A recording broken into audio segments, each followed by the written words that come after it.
Life is full of things to manage. Your work, your family, your plans, and your treatment. Consider Kesimpta, ofatumumab 20 milligram injection. You can take it yourself from the comfort of home. If you're ready for something different, ask your healthcare provider about Kesimpta and check out the details at kesimpta.com. Brought to you by Novartis Pharmaceuticals Corporation.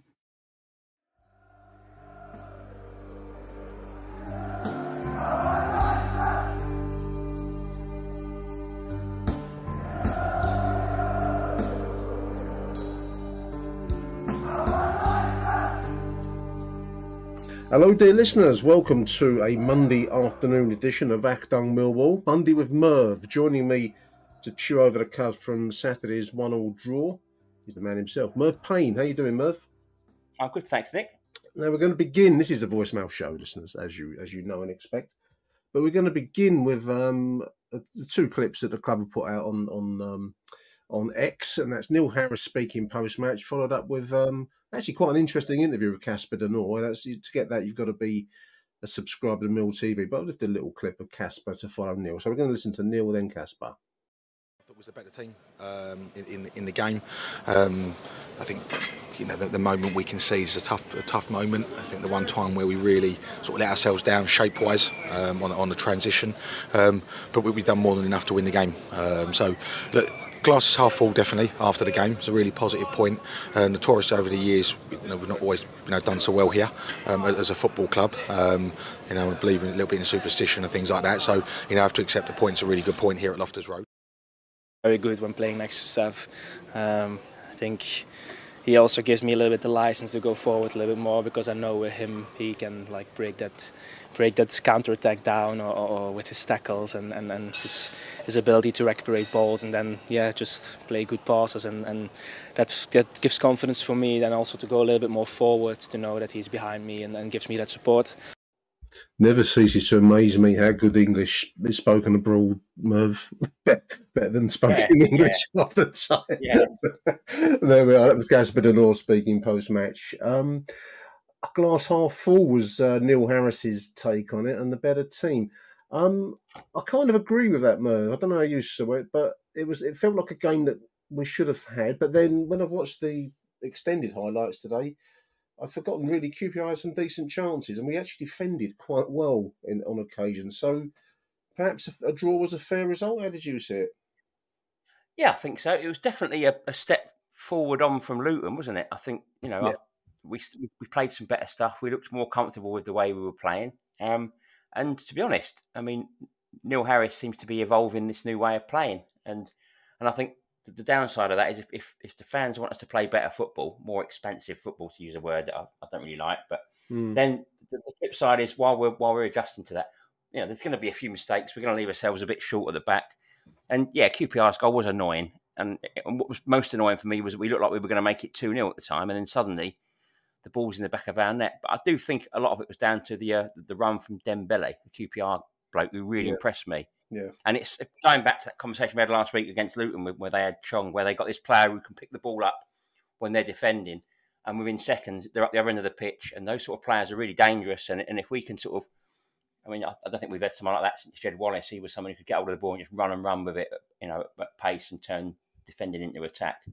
But as I said last week, sometimes you have to give credit to the other team. And it was a decently worked goal. Just a bit gutting, as Harris said, that we were perhaps lost our shape a bit for it, and we could have been 2-0, ended up 1-0. But definitely progress. I was really encouraged by it. I was just looking at a statistics shot. Vince Lee sent me one on Twitter. Overall shots, 16 Millwall shots, 5 on target, 6 off target, and 5 blocked by QPR players. I mean, the equaliser, just to kind of run forward to that, we mentioned other clips will mention it as we go through the show. Watching it back, Merv, it's a price you pay for pushing forward for that killer second goal. Because I think if we'd have got the second one, we were 1-0 up at the time, and big if we'd have got it, then it becomes much, much more difficult for QPR to get themselves back into the game. So we'd overcommitted it a little bit. So when they're breaking forward, you're right about the player running with the ball from defence, because there's no midfield there to put up any resistance. And then poor old Jake is kind of running backwards, looking behind him, and I think Tanganga comes across almost at the same time that Jensen comes out, and it's a goal. So I thought well taken goal, but I suppose the price you pay for better football is you've got to push men and bodies forwards, Merv. And that, I mean, this is a Gary Rowett debate, isn't it? If you don't push your men forward, you won't concede that goal, but you won't have any entertaining football either. Yeah, I mean, who knows? I mean, it's impossible to say this, but possibly that could have been a boring 0-0 or a gutting sort of 1-0 defeat, perhaps. But yeah, I just think we are making progress, and you can't sort of change playing styles overnight, especially when you've got the injuries sort of that we're getting. Yes. In fact, on that note, I did actually make a note. I wanted to mention the amazing recovery of Ivanovic. Miraculous. I'm wondering if perhaps there's some sort of healing properties in Serbia akin to Lourdes, because 3 weeks ago when we signed him, amid a great fanfare of our record signing, that was sort of dampened somewhat a few hours later, or in the early hours of the morning. Yeah, when they said, didn't he? Yeah. I met his Arsenal practice. He's going to be out for 8 weeks, and we thought we're gutted. Then the next twist, of course, is he's seen frolicking around with the Serbian team on the pitch, on the training pitch, and before in the build up to their friendly with Spain, and then I presume a stern email or WhatsApp was sent from Millwall to whoever the powers that be in Serbia. Perhaps I don't know what our Serbians like, and suddenly he's coming back. Then he comes back with a hamstring strain. Yeah. Neil Harris said the mortal words, he's off to see a specialist this week to see what to rest. And I think there was a collective groan from Millwall supporters at that point when the phrase "off to see a specialist," because I was expecting that the upshot of that to be, he's got rickets and he's colourblind and he needs bifocals. Our specialist, Mr. Sweeney Todd Esquire, isn't he? And you'll be lucky to see him before the next World Cup. And I just thought that we can be written off. And it seems either there is some miraculous curing properties in Serbia, or it wasn't a specialist, or it was a witch doctor that he was sent to, because for him to come on as sub in the second half against QPR was the perfect antidote to losing Josh Coburn for 8 weeks. So maybe we should send Josh to either Serbia or the specialist with his healing hands. He was a nice, because it felt like one kick in the nuts after the other last week. To hear Coburn would be out for 6 to 8 weeks with what looked like a really innocuous calf strain, and then Scanlon is out for 4 months. Yeah, we've done him in, haven't we? We've finished him off. He's gone back to Liverpool though. I don't know what thinking. As fast as we're signing them, they're falling out. Maybe it's like maybe we've got to start looking for the serial injurer within the squad. Maybe it's we need Inspector Clouseau or what's the name, Colombo on the case to try and identify who it is. Someone's doing it. The Ivanovic. I mean, you and me have been around the Millwall track for many years. It's one of the strangest stories, really. In a club that has had some strange stories over the years. Yeah, I think it's fair to say there's a lot more than we're being told on there. And the international reach. I mean, who knew that we could pull some rank in Serbia to pull him out of the squad? It's a very odd one, and the miracle cure, because he actually not only did he play, he looked quite good when he came into the game. He looked lively for someone who's he was. There was, and the boy seems to have something about him, because we've mentioned Roman Esse. We've mentioned Roman Esse plenty of times. We'll mention him again during the course of this show, but. When Honeyman missed that sitter of a chance in the second half, which will probably be on his mind for some time to come, as well as Romain Esse, who is younger by some distance than George Honeyman, who patted him on the back, but so did Mihailo Ivanovic, 19 years old, patted him on the back and a word, get your head up. That seems to be, the boy seems to have some character, and I like the look of him.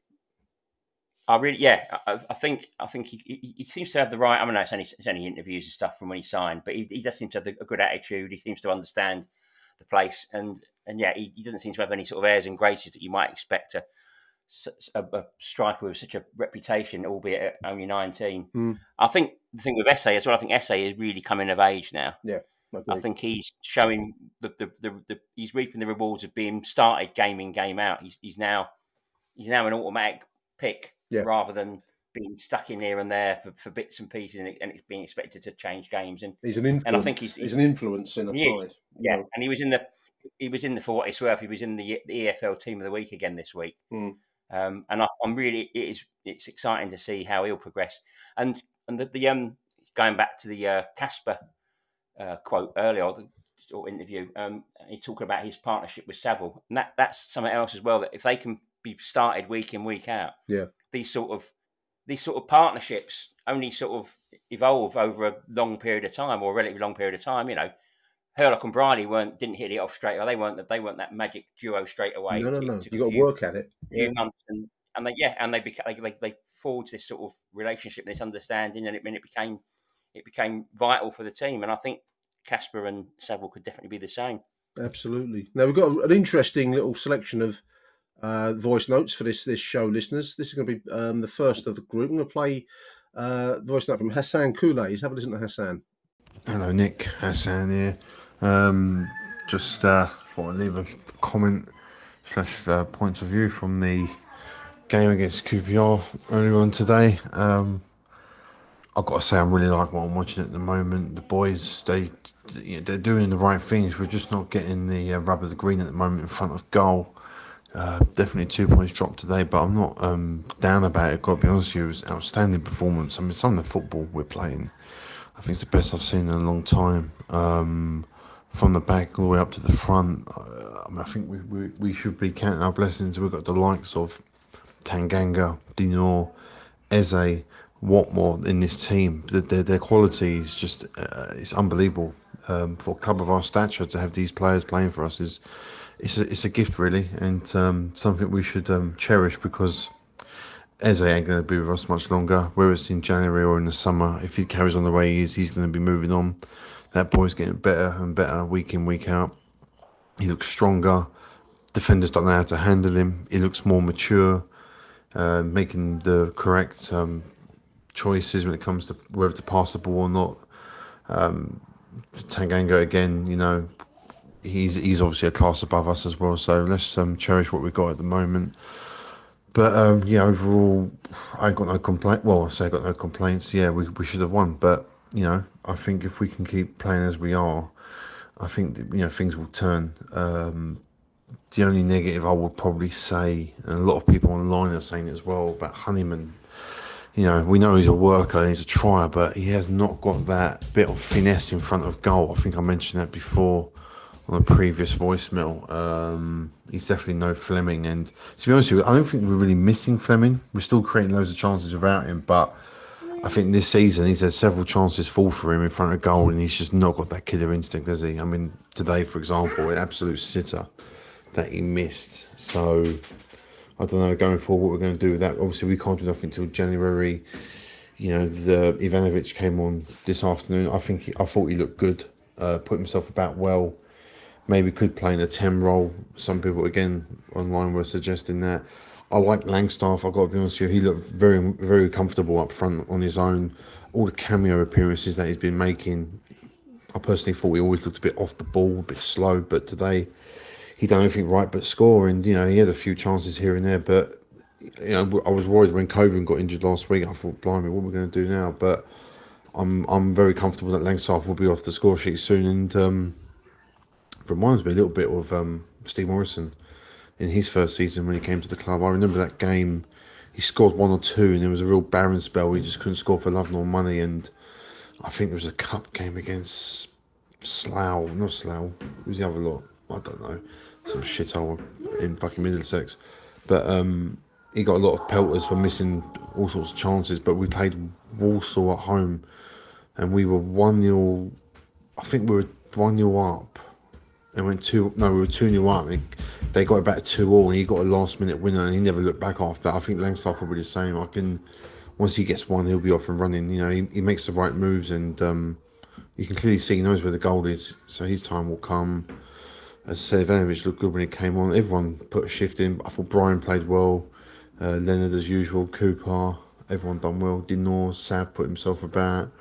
So, for me, I'm very happy on this Saturday evening. Would be even happier if we had won. But do you know what? I'm enjoying watching Millwall again. I think under Rowett, and even like what Ed was on his short, but I definitely had a row with it. As much as he kept us up in and around the playoff area, it wasn't particularly enjoyable watching Mill. It was bearable. We had to bear it, grinding out results here and there, and just I feel like when I watch this team, I'm on the edge of my seat. I've got that sense of urgency to jump out of my seat at any moment. That's what this team gives me. So, bit like the Gladiator. Are you entertained? I am really. Just want a little bit more, but we'll get there. I think I don't know what it is with a modern football fan, but I don't know how many games we played. 5, 6 games, something like that. I think people start losing their shit for no reason. I remember back in the day growing up watching Mill in the 90s, the early noughties. You don't look at the first 10 games don't mean fuck all, especially in the Championship. We all know that this league can turn on its head, so people need to calm down a little bit. We're doing all right. Bombers got them playing well. They're fighting for the shirt, and no, I'm remaining positive that this team can do something this season. So, all right, Nick, all the best over and out. That's a terrific voice note, Hassan. I actually, as I was listening to you, mate, I was thinking that I'm going to hand over this podcast to Hassan. He's just said everything that I wanted to say on this show, Merv. One nail on the head for me, that. Absolutely. Yeah. And although Staines, wasn't it Staines the game he was thinking of? I was just going to say, Hassan did send me a second voice note saying it was Staines, not Staines. Slough. That was a different day out completely. Staines. Yeah, he makes a good point about Langstaff and the comparison with Morrison. Maybe he's a slightly different player, but about getting started slowly. I mean, even you go way back to Tony Cascarino, and it was November before he started scoring for us that season. And I think he was I think it was a couple of penalties against Leeds. I mean, he ended up getting a hat trick, but I think 2 of them were penalties. And that was it, though. That from there, he just kicked on. And I do think Langstaff will be the same. I think the problem Langstaff has got is he comes with this real burden of a goal scoring record, which he obviously achieved in the National League and in League Two. So it's lower like level. 70 goals in 92 appearances, something like. And he's never going to replicate that in the Championship. You won't get hardly any players in the current era, whether even strikers coming down from the Premier League, I don't think are going to get that sort of prolific return because it's just such a hard division. But I do think we'll see a different type or a different version of Langstaff, and a good one. My fear was that he just wouldn't be up to it and he would just disappear and just fade out. But he showed he's well at home in the Championship. He showed on Saturday at QPR. His involvement for the goal was great. And I do think we'll see a different sort of player. He'll get goals. It won't be 25, 30 goals because that would be expecting a bit too much. But he will get valuable goals, and I think he'll be a real asset. Well, you're right. I mean, Cascarino made a slow start, and many people forget that Teddy Sheringham went, had years in kind of a Millwall wilderness, being loaned out to Sweden and getting stick from the crowd. You remember it, Merv, I do. So, and Morrison's a great example because I was at Staines that day. It was, it was just one of those moments that you don't forget in a hurry, back of a leisure centre playing on the football pitch. And he misses from point blank. So it was tough on George Honeyman, but the move to get the goal, which started with Langstaff, who struck me as being an intelligent player, Merv, movement, intelligence, going wide. Teddy used to do this.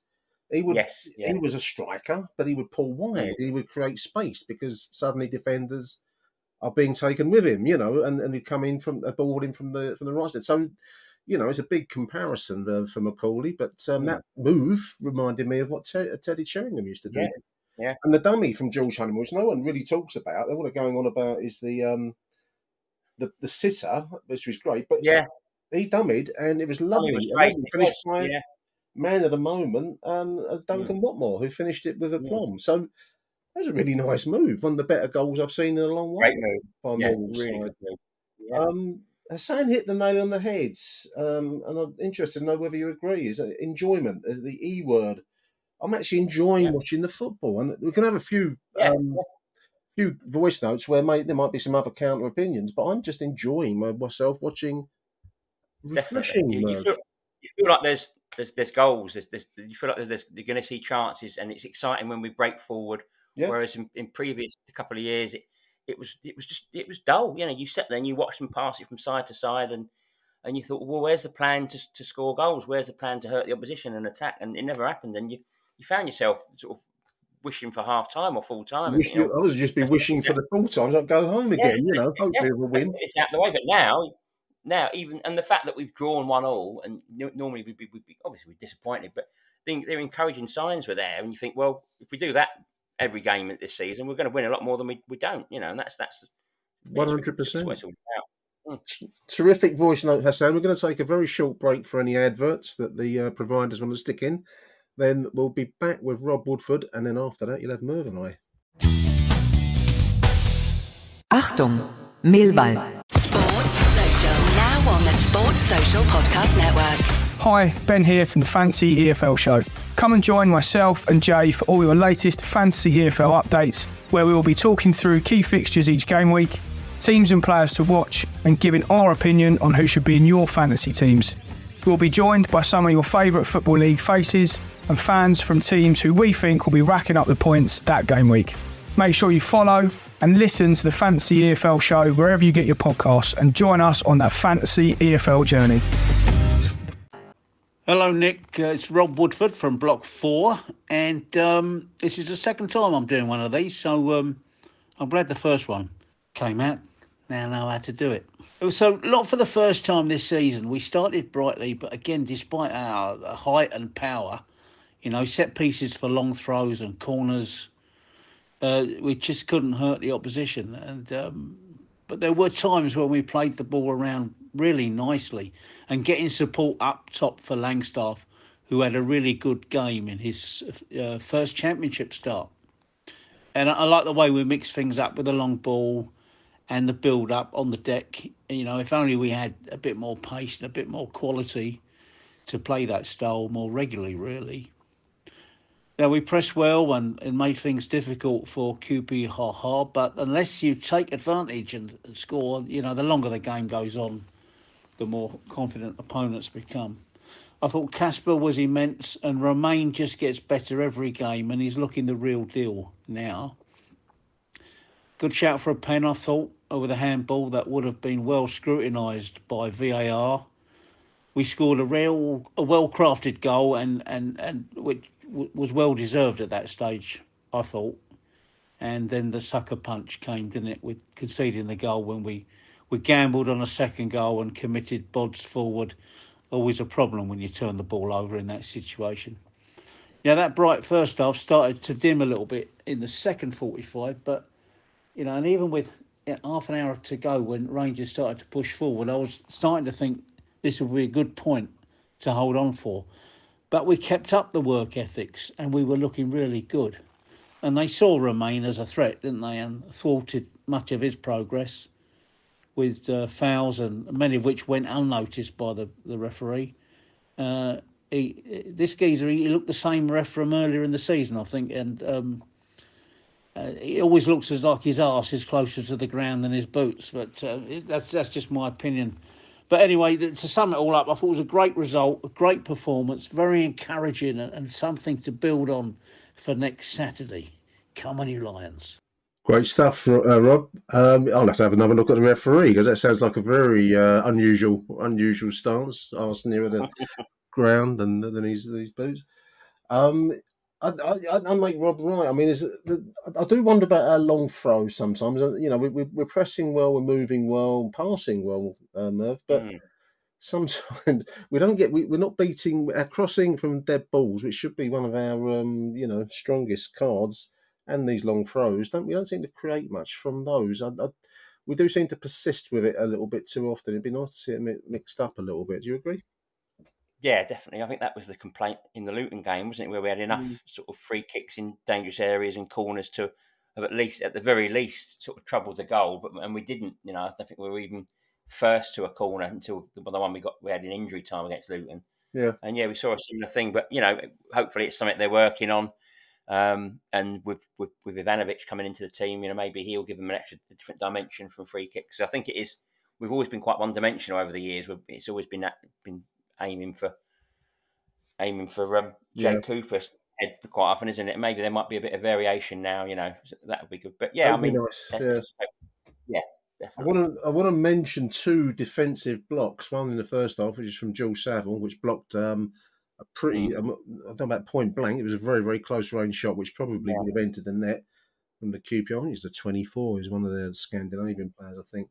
Magnificent block by Saville. And in the second half, Tanganga pulled one out, and I think he cleared it, not quite on the line, but it was scooped away from the line by Tanganga. Two big moments, Merv. I mean, we've praised the offensive side of our game, but I think we've got to mention the defensive, because those were two huge blocks that 2 goals were on the line there, and that could have taken the game away from us. So I just want to give a shout out to those 2 players, Saville and Tanganga. I mean, others have mentioned Tanganga. He does look a quality player, doesn't he? He is. I mean, and the stats speak for themselves since he's come into the team. Obviously, we had those disastrous first 2 league games where we conceded 7. Since he's come in, we've had a couple of clean sheets and we've been unlucky to concede a couple of goals. But we do look a lot more solid defensively. And you don't feel like, as you did in the Watford and Bristol City game, every time they attack, you felt like they were going to score. Yeah. I think Jensen is happier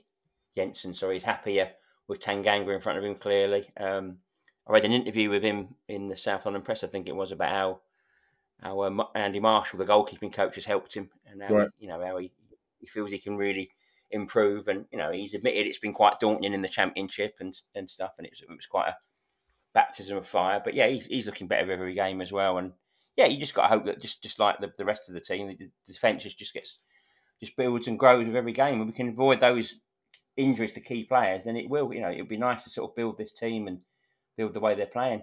There was a point made earlier on. I've just had a look at the note. Are we missing Fleming? I don't think we are missing Zian Fleming. I can't imagine we're playing any better with him in the side.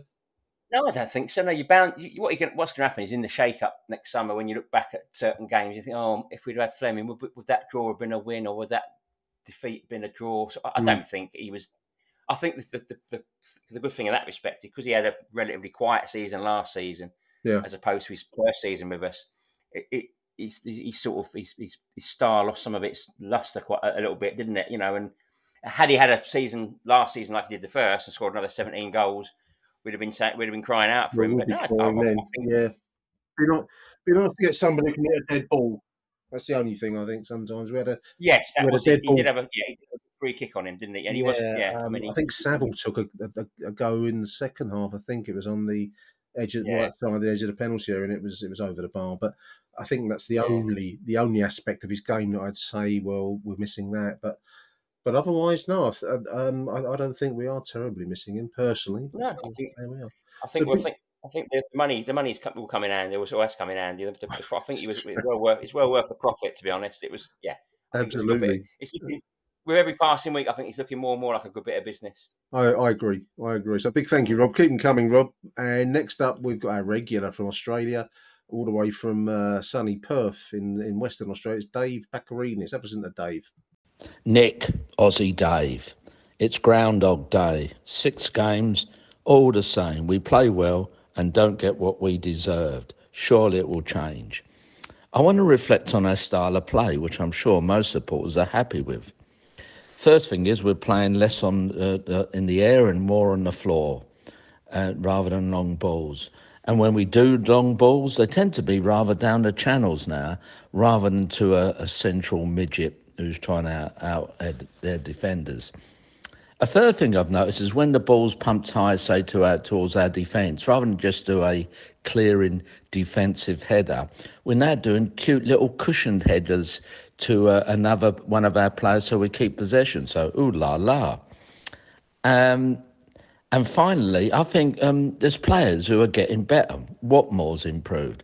Esse is looking tasty. And Denore, who I've always liked, I think is now blossoming. And the 2 new boys, Langstaff and Ivanovic, I think didn't do themselves a disgrace yesterday. I think, and it looked good. I want to finish on a bit of a sobering thought. If you look at the league table now, if you look at the top 12 teams, so I presume they're the 12 teams are all in good form, we've only played one of them. So we've had 1 win in 6 games against mid or lower table teams. So a bit of a sobering thought. But anyway, overall, I'm sure we're all happy. Come on, you Lions. Nice one, Dave. Nick, Aussie Dave. Oh, we started again. There it is. I'll edit all this out. I will leave this bit in. Listeners, you don't know the mishaps of me trying to work the soundboard whilst I'm talking to Merv live. I edit it all out and it all sounds hopefully smooth. But great stuff there from Aussie Dave out there in Western Australia. I do like the football we're playing, Merv. I was trying to think of a similar style. It's passing and moving in a way that takes me back. I don't know if you agree.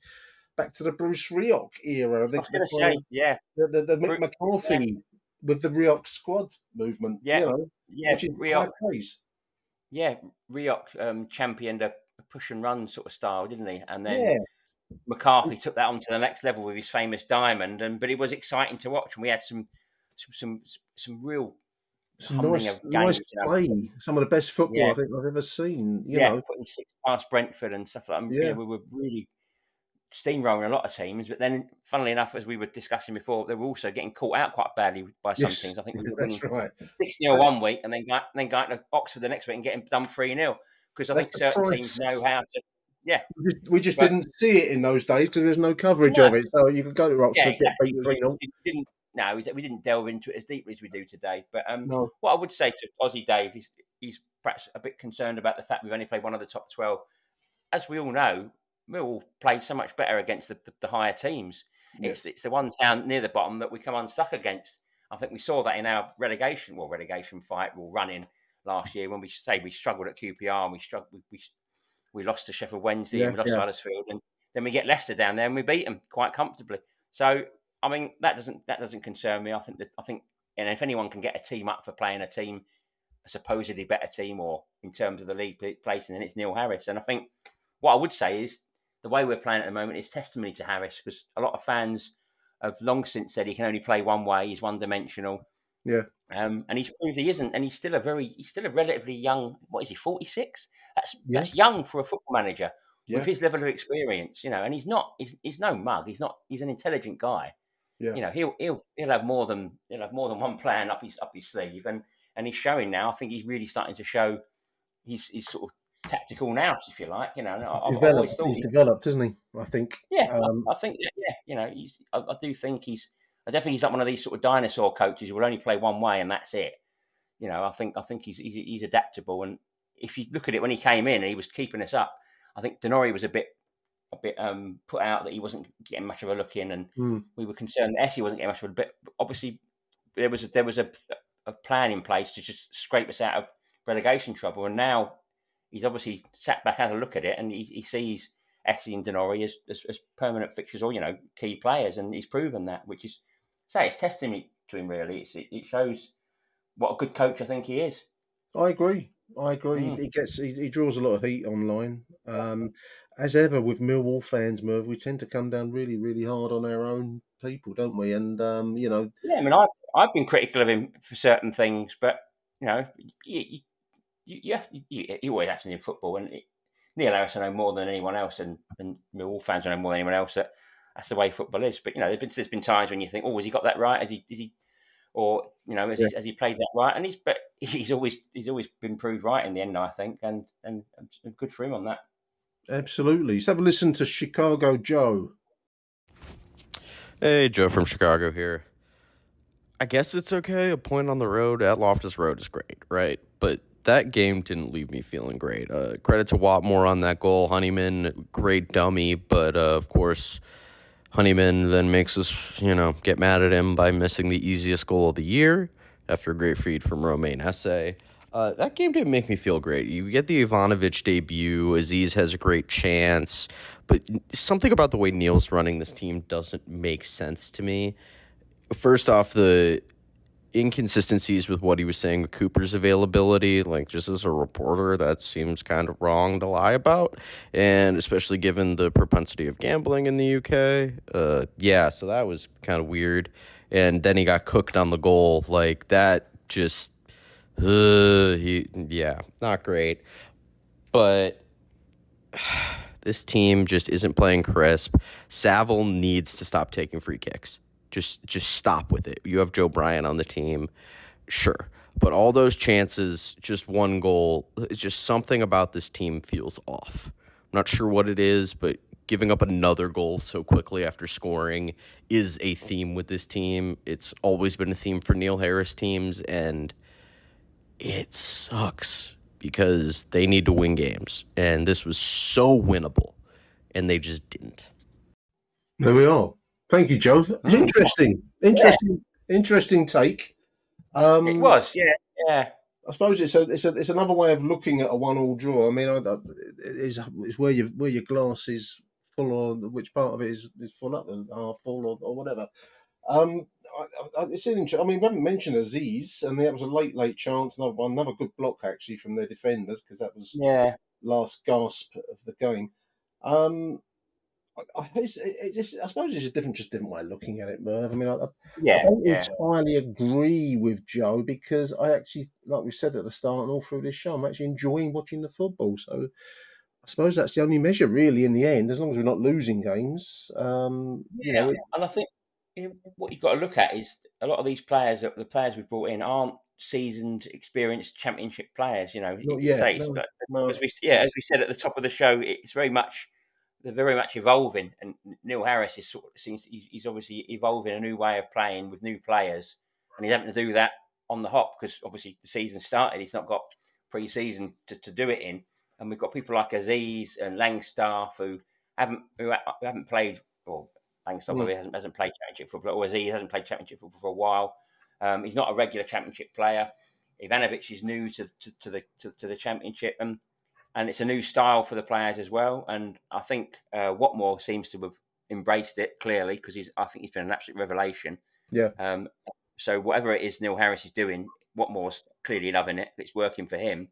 But I think we've got to be patient. We always say that, and it's a bit of a joke when you think about how quick we are all to criticise. To be fair, we all jump on X or Facebook, whatever, within minutes of the game finishing to moan on the worst culprit. But when you look at the progression from the Luton game to the QPR game, if we move on, if we keep moving in small steps, positive steps from there, then I think we'll be fine. But you can understand the frustration, but you've got to balance it up with the fact that it's a new team, it's playing a new way, and it's a good way, and it is exciting to watch. So fingers crossed there'll be more good than bad.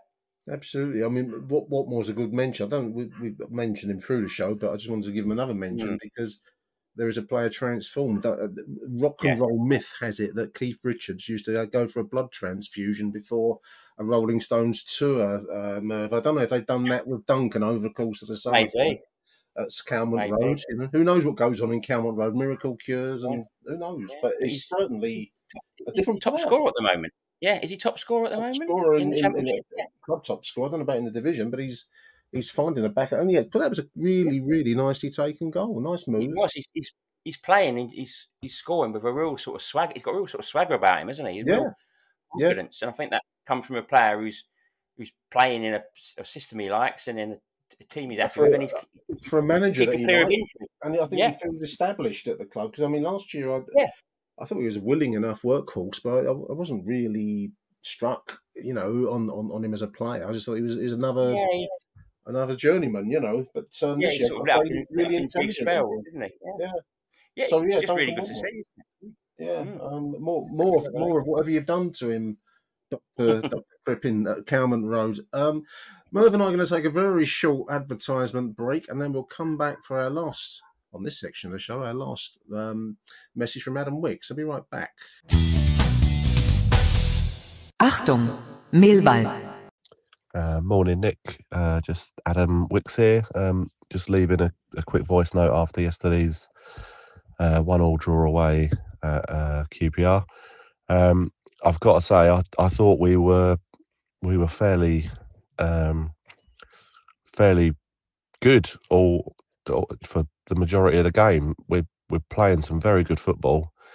I think if we were to have another 6 or 7 points on the board now, even with the games the way they've gone, I don't think that would be unflattering for us at all. I think we've been really, really unlucky in a lot of games, and we've just come out on the wrong end of some odd results, good finishes, and we've just not killed games off. I suppose that is our fault to a degree, but the signs are all promising for me. I think we've got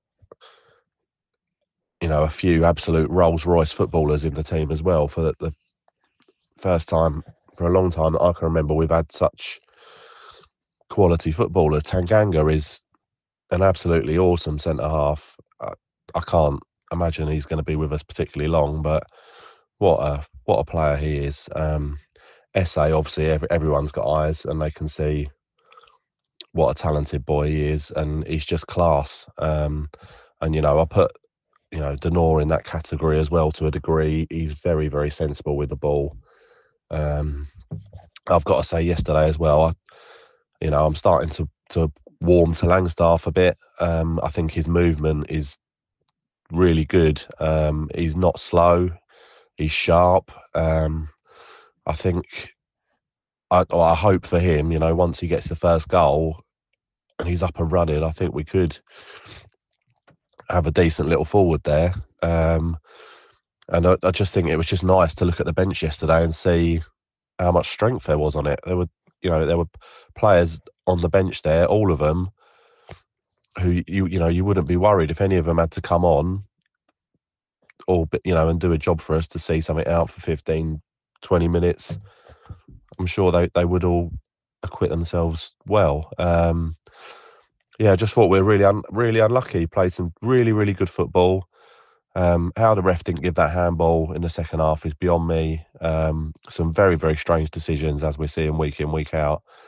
But yeah, just for me, although the results haven't gone our way yesterday and this season so far, I think it's really important that everyone sticks with it. I mean, I think everyone can see we're, the coaching team and Harris are certainly getting a tune out of all the players. I quite liked Ivanovic's little cameo when he came on, left one on Cook, left one on the keeper, put himself about a bit. He's obviously quite quick as well as being a decent size. So, hopefully he'll settle in quite quick and become a sort of cult hero for us. I'm finding it hard to be too downbeat, even when we do lose. Like again, when we lost at home to Luton, I didn't feel like we deserved to be on the wrong end of that result. It's not like previous seasons where we've lost games and you thought, we just haven't really turned up there, or we've not put it in. I think you can't question the effort, and you can't question the desire and the will to do the right things. I think it's, there's lots of positives to take, and we should definitely all take them. And I think once we get a couple of positive results on the board, hopefully with Preston, and I think then Cardiff coming up, there's 2 games there for us to have a go at. And I think we'll be absolutely fine. It's obviously going to be a season of always going to be a season of partial rebuild after the carnage of last year. So, I think let's just enjoy some of these really good young talents and see where we go, and just try and bloody a few noses. I think it's going to be quite good fun. Anyway, come on, you lines. Very Millwall to refer to every good player we've got in terms of their sellability, Merv, isn't it? I mean, 50 years of hard experience makes me agree there with Adam. Great voice note, Adam, by the way. Yeah. But yeah, I mean, enjoy the ride while you can. I think that's probably not a bad motto to take into this season, mate. And I'm sure come January, some of these players will be of great interest to other clubs at a higher level. I don't know. We'll see. The bench was an interesting point because, obviously we're not long removed from Bristol City, where Harris was naming youngsters on the bench to fill it up, or one spare seat. But now we do have a better looking substitution bench. So, I mean, that also helps, doesn't it, in terms of lasting the distance across the full 90. So that's a step forwards. And his point about killing games off, I mean, that's probably one of the toughest things in football. That, but scoring goals and killing games off is what the clubs pay the very biggest bucks to do. So it's not an easy thing to do always. No, it's not. Yeah, it's but the bench, the strong bench is good. I mean, once we've still got Mitchell to come back from injury, haven't we? Adam Mayer, we haven't seen much of, but again, it's another player who's apparently, an exciting sort of flair player. And when Coburn's back, we've got we've got a really strong squad there. If we can have them all fit, it would be great to see what they're capable of. But yeah, I mean, you mentioned Tanganga, as I think every single caller has. And again, another great bit of business, because how many times do Millwall offer good money for a player? It gets accepted, and then they say, "Oh, actually, we'll cancel his contract. You can have him for nothing." I mean, I still can't believe we got him for nothing after bidding, from what I gather, was a sizable fee, and having it accepted for them for Tottenham of all clubs, given their owner's track record of how ruthless he is when it comes to the transfer dealings, to get Tanganga to get that player for nothing is nothing short of a miracle. And yet, he will doubtlessly move on, but let's say let's enjoy him while we can.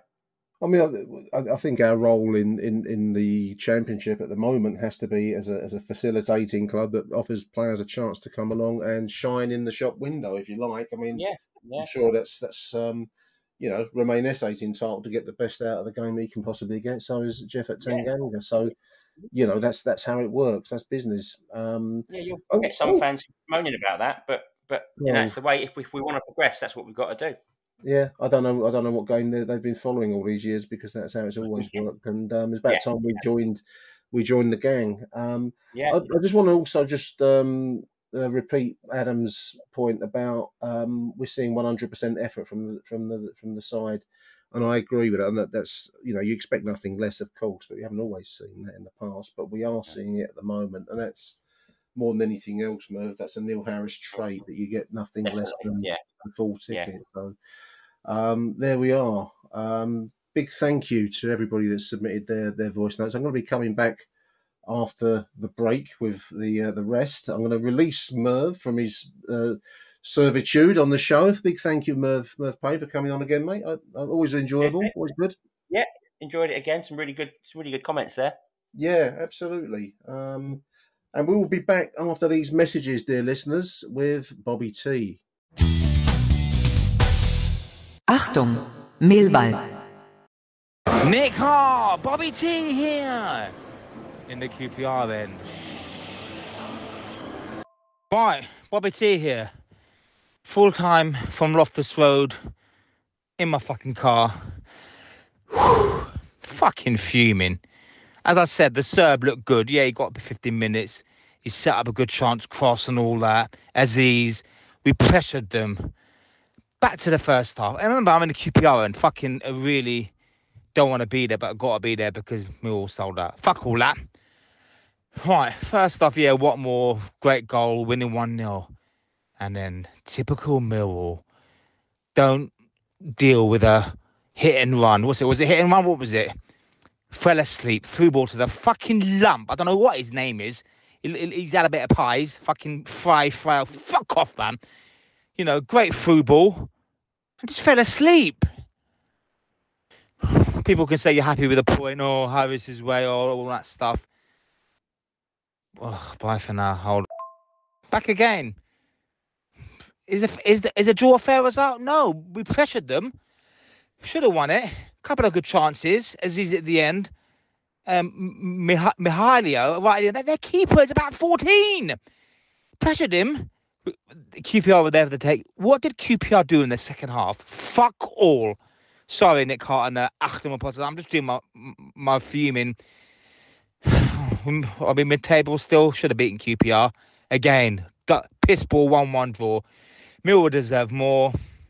Langsdorff had a good game. Harris, we love you. Point on the road. I'm going to go now, but we didn't lose, but in a way, should have won. Anyway, I'm rabbiting on that. Take care, Nick Hart, Bobby T. Bye for now. Drop 2 points. QPR shit. Mihailio starting at Preston at home. He looks good. And that's it. Bye for now.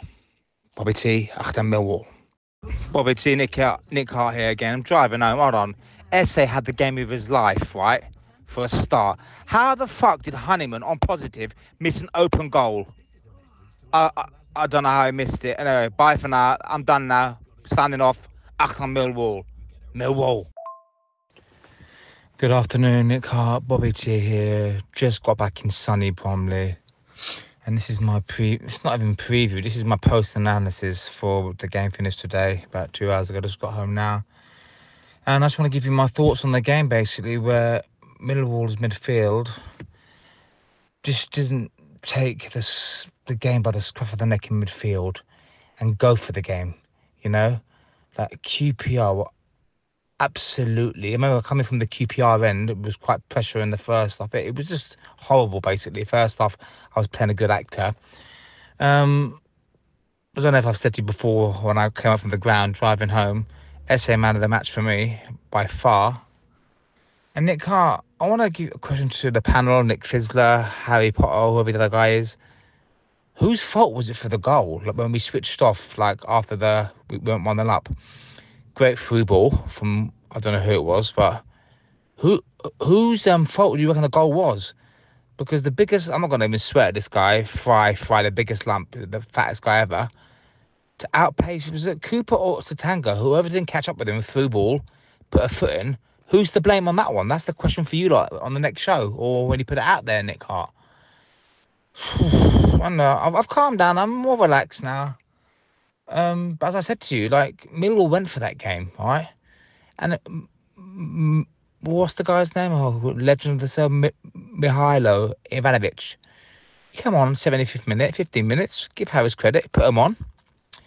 78th minute, great touch control. Aziz crossed. And then Aziz had a good shot on thingy. So he set up and then essay.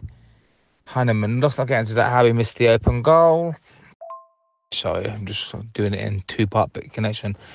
Anyway, so I think 2 points dropped. Whether you want to say the Harris way, how far we're going to go in this league with Harris mid-table, we ain't going to go down, we ain't going to go up to the playoffs.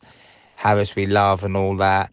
Now, what I want to go forward, now, if Harris is listening to the show, if he listens to Achtung, Millwall, I don't know, but everyone's crying out for this now. Like, Langstaff had even in the first half, some good chances. Like, we had more chances than QPR. QPR had nothing in the whole of the game. They only shot through on goal a couple of pop shots. Second half, did you see QPR Jensen make a save? And this is the last time I'm going to say this, Nick. This is my sorry, I keep saying preview. Right, I'm going to finish off with right now, what going forward, if Harris is listening.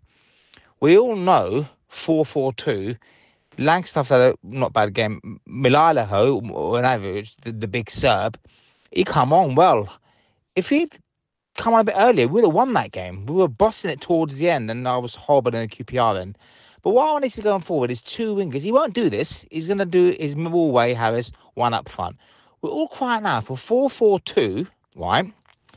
Two wingers, whether it's SA on the left or Aziz on the right. Can't drop Watmore. Can't put SA in the 10. Forget that. 4-4-2, right? Keep the midfield, because Savile and Denor had a good game. They should have... QPR was shit. I want 4-4-2 with Ivanovic and Langstaff up front. 4-4-2, like the good old days with Moody and Sadler, Harris. Harris, can you see what I'm trying to say to you? Anyway, that's what I want to see for Preston. But he won't change formation. We play 4-3-1, I don't know, one up front. It's not good enough. In the Championship, if we play 4-4-2, the Millwall way, the Harris way, ugly way, we can start winning games. But today, for me, 2 points dropped. There's my analysis. Bye for now, Bobby T. No one likes us. We don't care. Achtung, Millwall. Bye for now. There we are. That's the inimitable sound, the filth and fury of Bobby T. Big thank you for your content, as always, Bob. Yeah, I mean, the breakout of defence right by QPR, who was at fault, I think, was one of your questions. I mean, that's the price that you're going to pay for pressing forwards. Open football pays the price of leaving gaps behind. In the move up to that goal, equalising goal by Queen's Park Rangers, we'd not long gone one up. We were looking for the second goal. We were pressing forwards and we committed bodies forward. And so when they recovered the ball themselves, they had a meadow to run into in front of them, with only poor old Jake Cooper trying to run backwards to cover his his lines. It's actually a well taken goal. Tanganga and Jensen coming together, possibly a fraction of a second too late, and I don't think Cooper was exactly beaten for pace. He was in a very awkward position, running backwards, trying to see which way the forward was going to go. But if you want fault, if that's the right way to put it, well, I'd say the midfield had pressed too far forwards. But then again, I'd correct myself and say they weren't too far forwards, because you're not going to score a goal if you don't push forwards. So you go around in circles on that one. Should we have won it? Yes, of course we should have won it. The chance that fell to George Honeyman in the second half will almost certainly haunt him for some time to come. That's a shame, because he's a good player and he's an intelligent player, and he dummied the ball across for Duncan Watmore to put us in front. So there's clearly an intelligent player there. But yeah, 3 yards out. Of course he should have taken that, and of course that should have been the decisive winner. 4-4-2, I don't see Harris going 4-4-2, dear listeners, do you? I think that probably again leaves too many gaps in midfield for Neil Harris's taste now. I think he has evolved as a manager. I think we're playing some really nice stuff. So I don't entirely agree with those that say that QPR weren't up to much. They weren't brilliant, but they weren't bad either. They carved out 2 great chances, as we've mentioned a few times on this show. The one in the first half, blocked by George Saville, tremendous block. And then the second one in the second half, where Jeff Tanganga got in front of... he scooped it off the line almost, didn't he? So, 2 good chances for Queen's Park Rangers. So, whether it was a fair point, I don't know. I'm kind of inclined to that for those reasons. But we should have probably took the chances, and I think it's that lack of clinical finishing that will, decide how far up the table we finish. We shouldn't be in any trouble relegation-wise, Bob. I think that's the answer I'll try and give you to your question about how far or where will we finish. I think it was, and I love the Harry Potter. I'm going to have to let Harry know that one. He's now no longer Harry Warren. He's now Harry Potter. Good stuff there by Bobby T. Now then, listeners, we're going to go for 2 messages back to back. We're going to go Matt Richards first, and then Matt Webb, and then I'll be back after the 2 Matts. So take it away, Matt Richards. Nick, Matt Richards here. Just give my thoughts on yesterday's game. Good performance, and it was. I think before the game, chatting to fans, I think the general feeling was people would have taken a point before the game. So you can't be too disappointed. But I think there's many people were saying that you look at the chances we had, there's that tinge of disappointment that we're disappointed we didn't actually win the game. So still satisfied with a point. But it's the what ifs, and we've had a few of those this year, and I suppose this is about where we are really. There's what ifs. We're playing well, but we just haven't got the points on the board, and that's obviously the critical thing. So we need to start doing that. I think there's this kind of feeling around the club at the moment where we're in a bit of a funk, really, kind of just this funny mood we just can't get out of, and it's probably a hangover from Edwards, but then Harry's coming in and doing a fantastic job. But then what's happened since then? All the sackings, Kavanagh and Billy and Aldo, and then huge change. Obviously, Matty Sarkic, it's Matty Sarkic, and there's all this stuff, and then the indifferent start to the season, the stuff of all the stuff about transfer windows and all the malarkey there, and we just need some results, some really positive results. We had really great performance obviously before the international break. Since then, we've come back. We've had a home defeat, albeit not a disaster.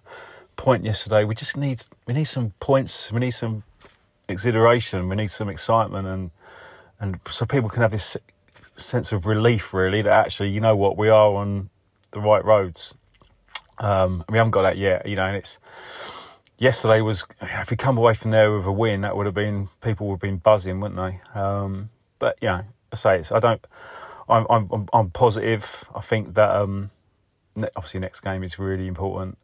Get 3 points there, and then you look at the fixtures after that. Apart from West Brom, we've got some definitely winnable fixtures coming up, which so we should get points on the board. We want to get away from. I know it's early, but we want to get away from the relegation zone as soon as possible, because that affects team, fans, club confidence, and we don't want to go back there like we were yesterday, last season.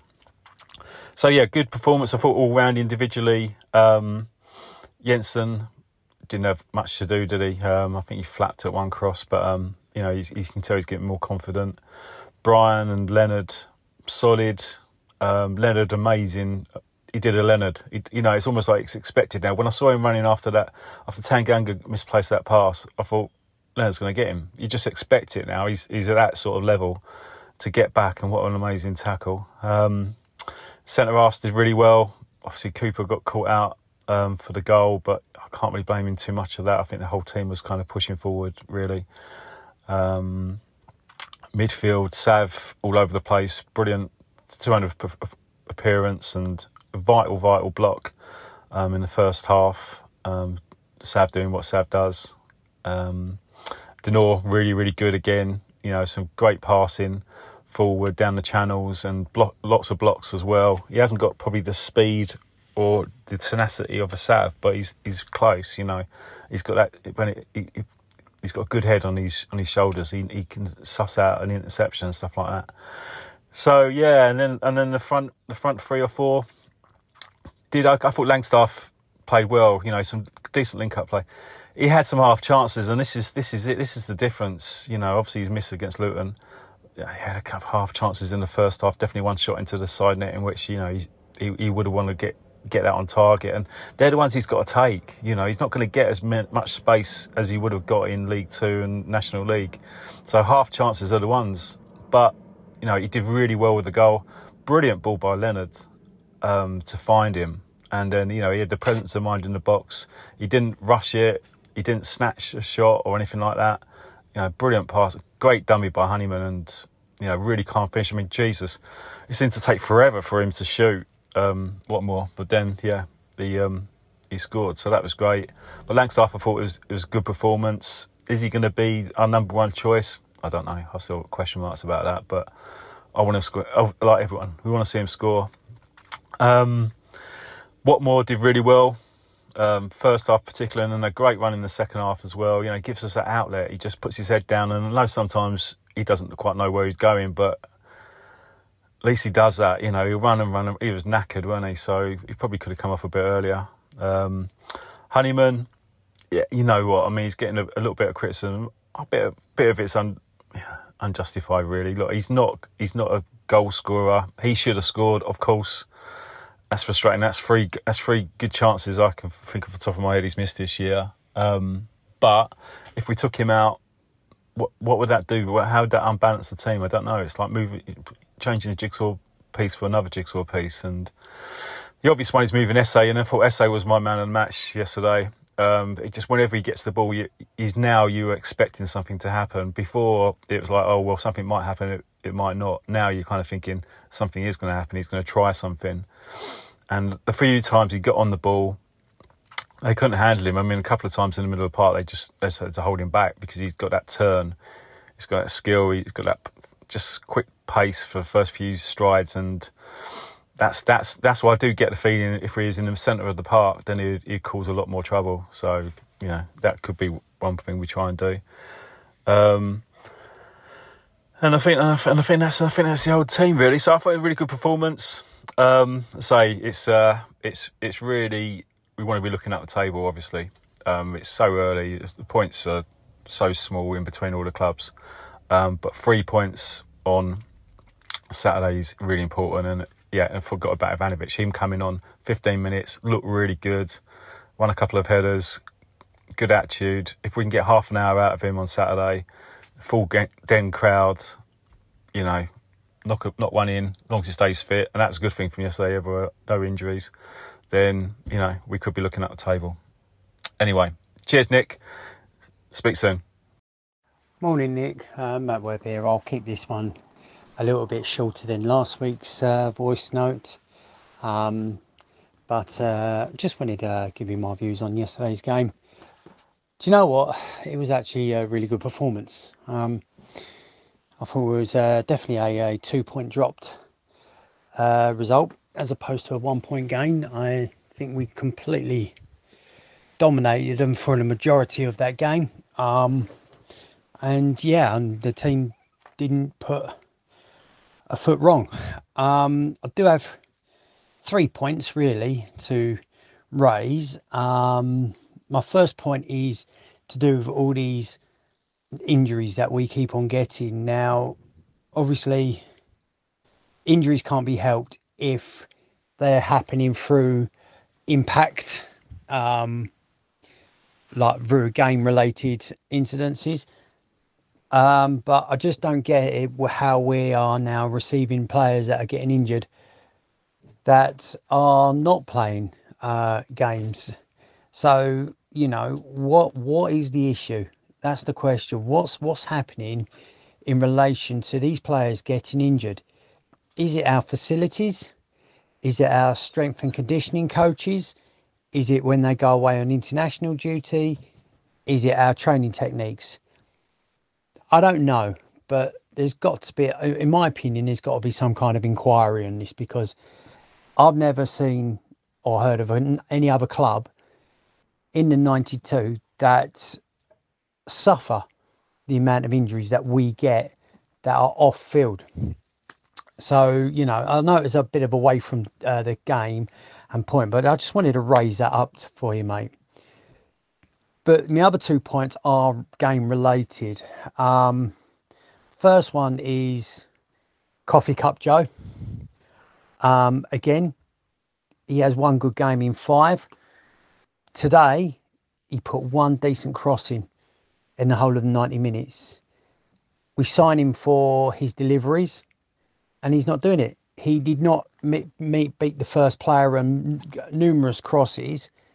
And to be fair, it was his fault for going forward with an absolute piss poor cross on the counter, which led for the interception for QPR to come back and score that goal. So again, it's now a case of, all right, Scanlon is now injured for a long period of time, but we got Danny Mack.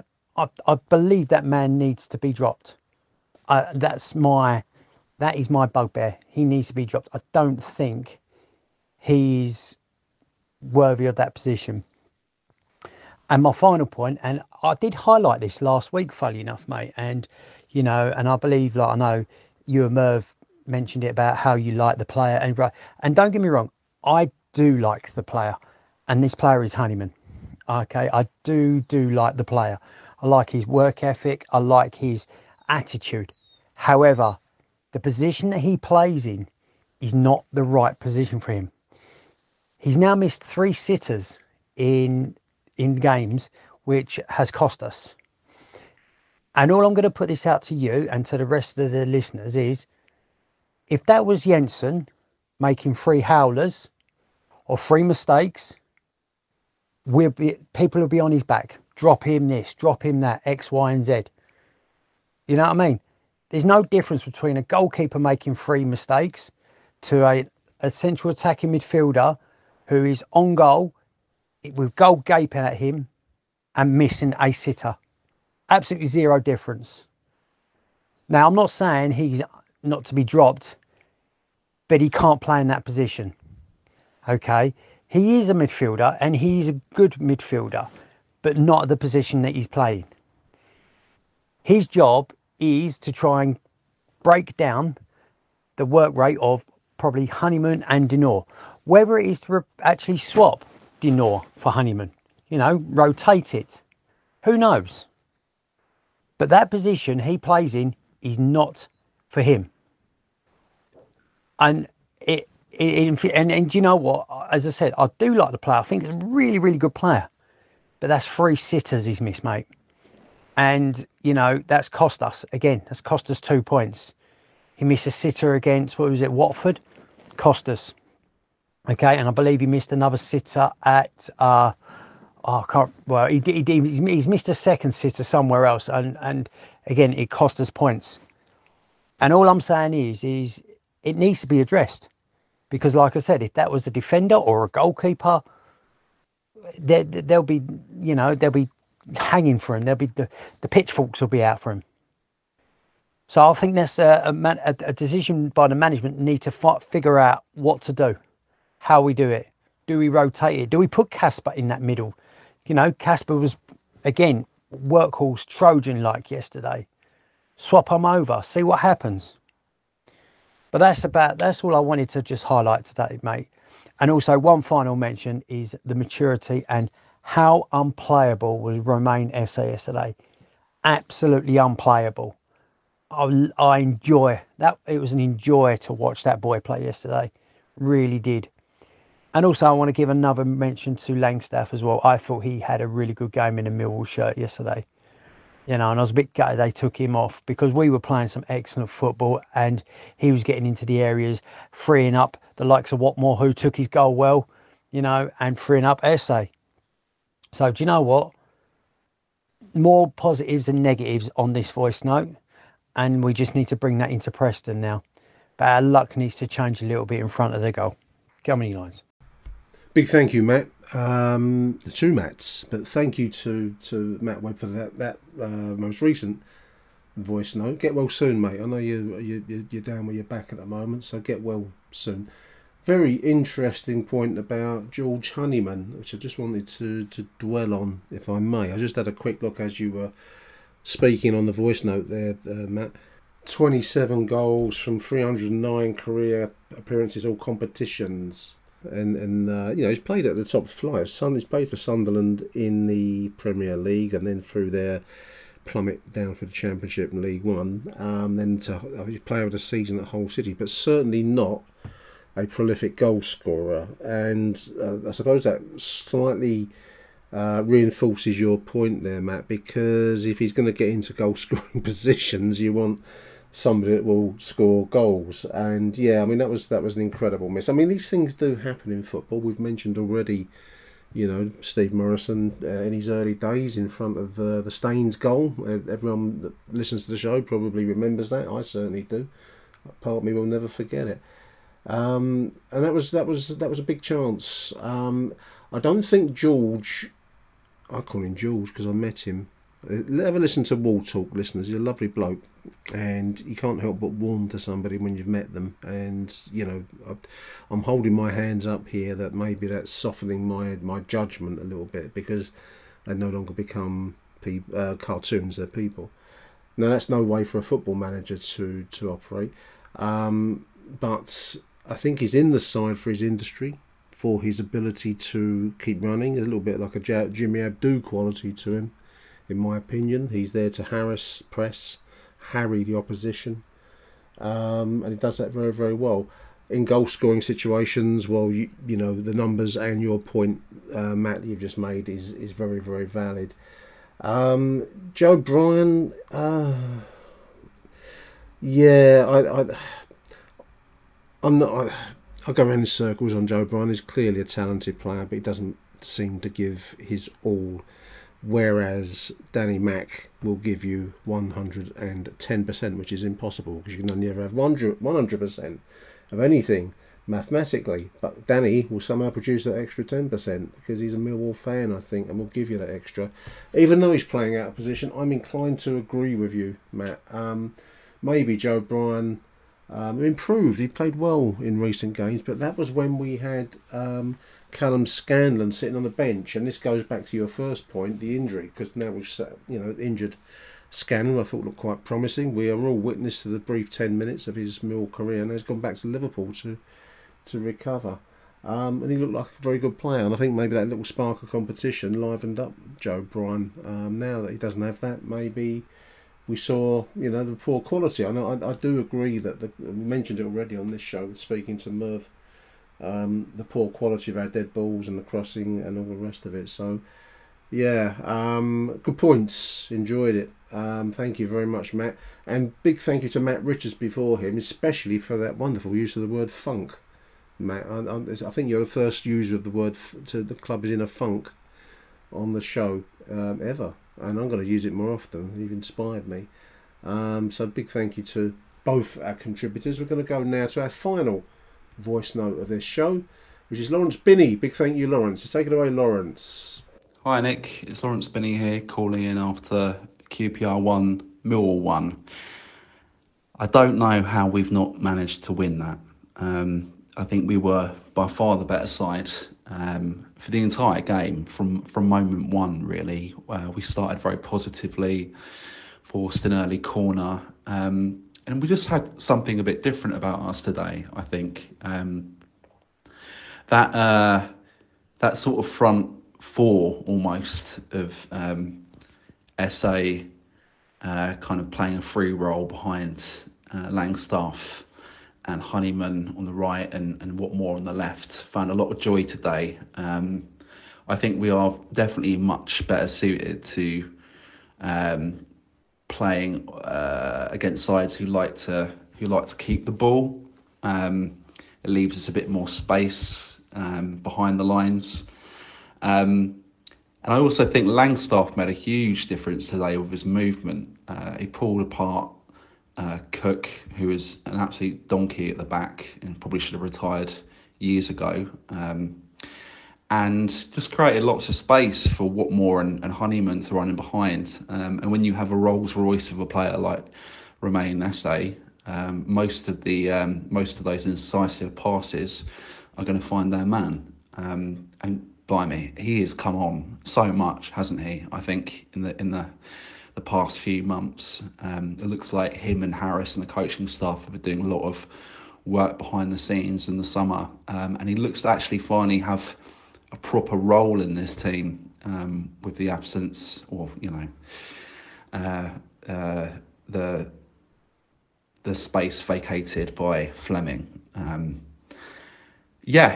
Really encouraging performance. I think, while I'm disappointed that we've not got the 3 points we deserve, I think we're showing really, really good signs. And even though the results aren't coming, it certainly seems like a completely different sort of football that Neil Harris wants to play, especially compared to his last stint here.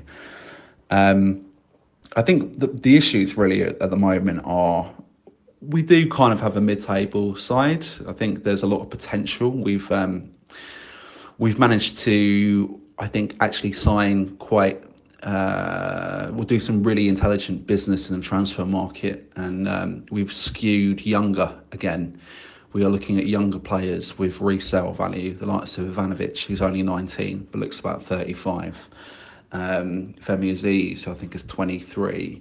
The young lad Kelly from Celtic, although we've not seen him much. And we're gradually starting to replace or phase in a new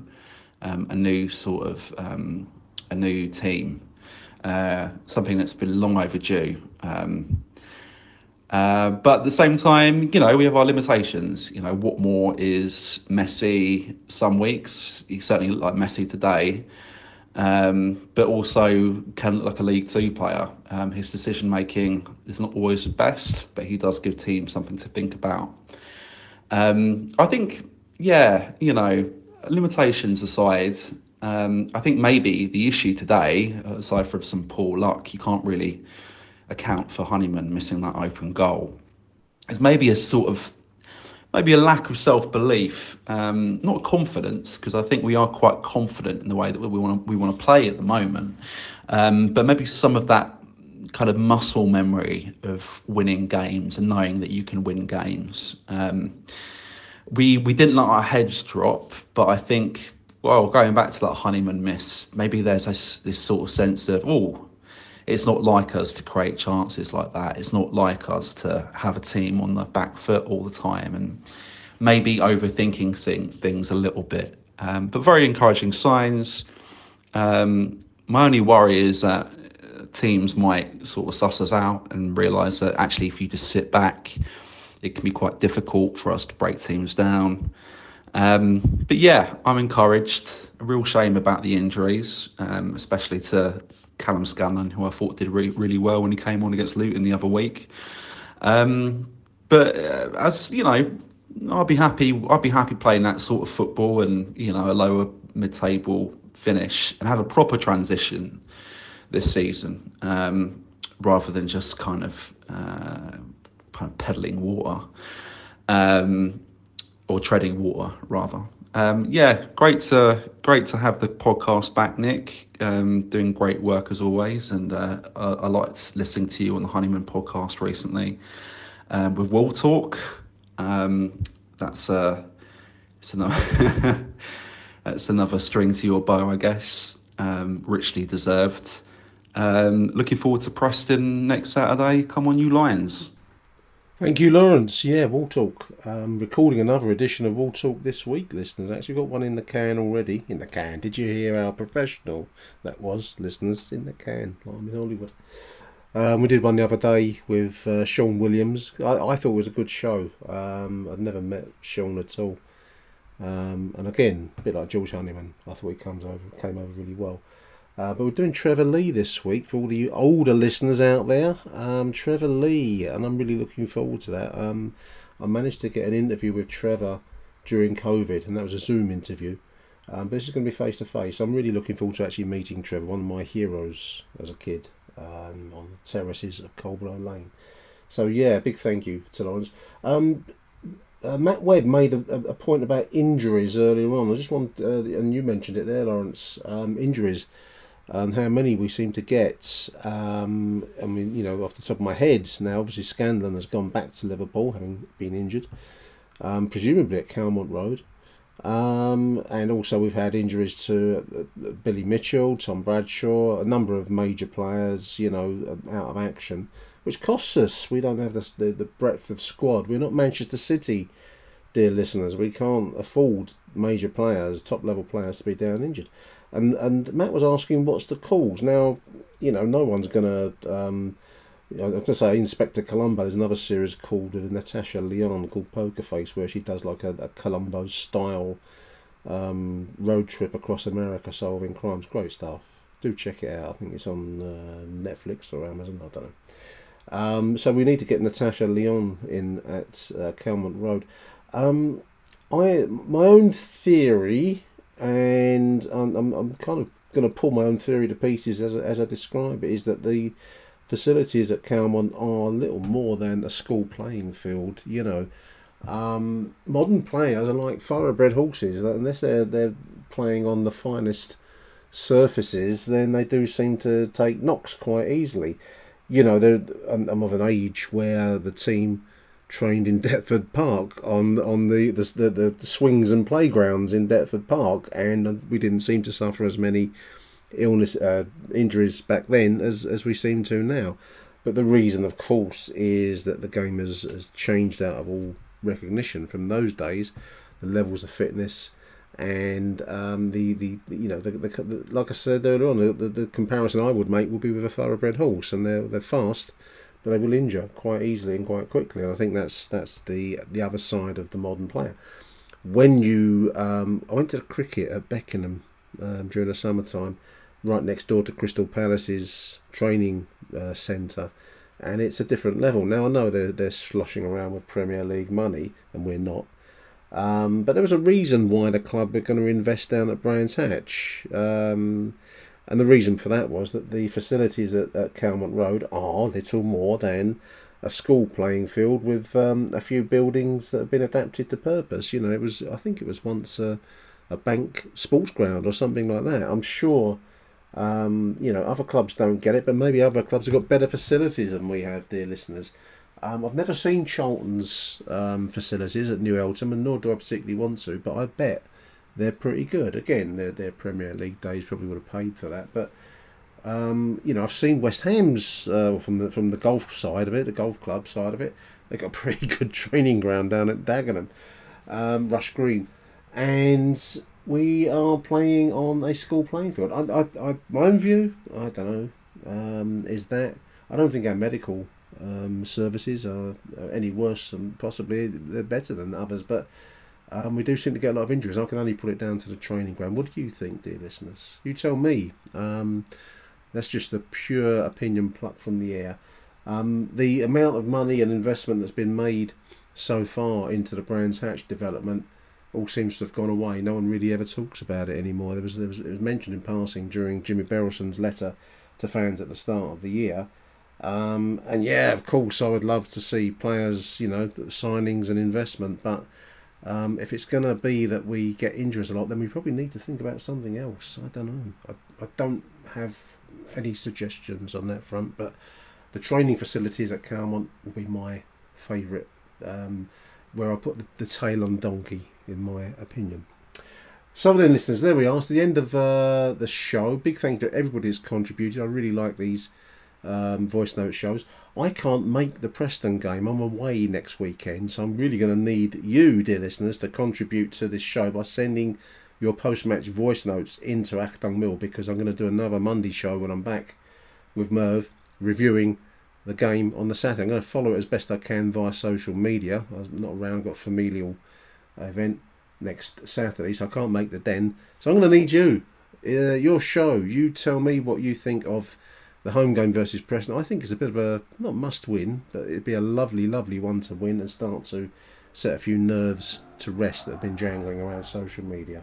So do get in touch with me via social media. If you send me a message on X, we can exchange mobile phone numbers, and then just send me a voice note on WhatsApp, and love to hear from you.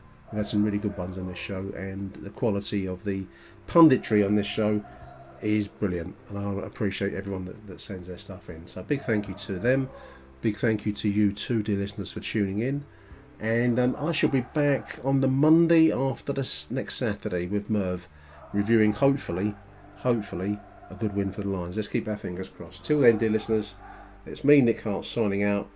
Thank you for listening. Arrivederci Millwall. Bye for now.